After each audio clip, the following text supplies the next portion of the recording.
అమరావతిలో రాజధాని రైతు జేఏసీ నాయకులతో మంత్రి నారాయణ, సిఆర్డీఏ కమిషనర్ కన్నబాబు సమావేశమయ్యారు. భూములిచ్చిన రైతుల సమస్యలపై సుదీర్ఘంగా చర్చించారు. సిఆర్డీఏ కార్యాలయంలో అవినీతికి పాల్పడుతున్న ఇద్దరు అధికారులపై జేఏసీ మంత్రికి ఫిర్యాదు చేసింది. ఆ ఇద్దరిని వెంటనే బదిలీ చేయాలని సిఆర్డీఏ కమిషనర్ కన్నబాబును మంత్రి ఆదేశించారు. రైతులు లేవనెత్తిన 14 అంశాల పరిష్కారానికి గడువు నిర్దేశించి పరిష్కరించాలని మంత్రి అధికారులను ఆదేశించారు. పూలింగ్కు ఇవ్వని భూముల్లో రిటర్నబుల్ ఫ్లాట్ల కేటాయింపు, ఫ్లాట్ల మార్పుకు అంగీకారం తెలిపారు. కౌలు అందని రైతులకు త్వరలో అందే ఏర్పాట్లు చేస్తామని మంత్రి నారాయణ జేఏసీ నాయకులకు భరోసా ఇచ్చారు.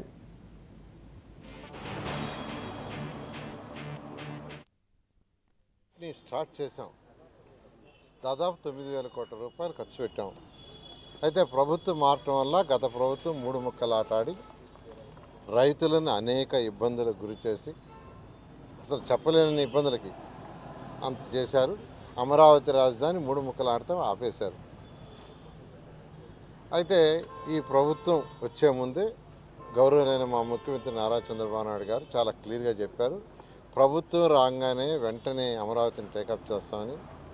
వారు చెప్పిన ప్రకారమే అమరావతిని టేకప్ చేయడం జరిగింది. అయితే టేకప్ చేసేటప్పటికి అనేక సమస్యలు ఉన్నాయి. కాంట్రాక్టర్లకి క్లోజ్ చేయలే, వాళ్ళు అలాగే పెట్టారు. వాళ్ళకి డబ్బులు పే చేయలే, వాళ్ళు అనేక ఇబ్బందులు పడ్డారు. రైతులు చూస్తే వాళ్ళకి యాన్యుటీలు కానీ ఇవ్వాల్సిన పేమెంట్లు కానీ ఇవ్వకుండా వాళ్ళని అనేక ఇబ్బందులు పెట్టారు. సరే, వాళ్ళు చేసిన పాదయాత్రలకు యాక్చువల్గా వాళ్ళకి పెట్టిన ఇబ్బందులు అన్నీ కాదు.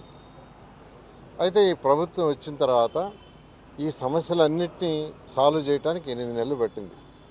ఎందుకంటే బిల్డింగ్స్ కట్టున్నాం, అవి స్టార్ట్ చేయాలంటే టెక్నికల్ కమిటీ రిపోర్ట్స్ ఇవ్వాలా.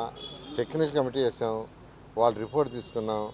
మళ్ళీ ఐఐటి చెన్నై, ఐఐటి హైదరాబాద్తో కమిటీ వేసాం, వాళ్ళ రిపోర్ట్ 2 సార్లు తీసుకున్నాం.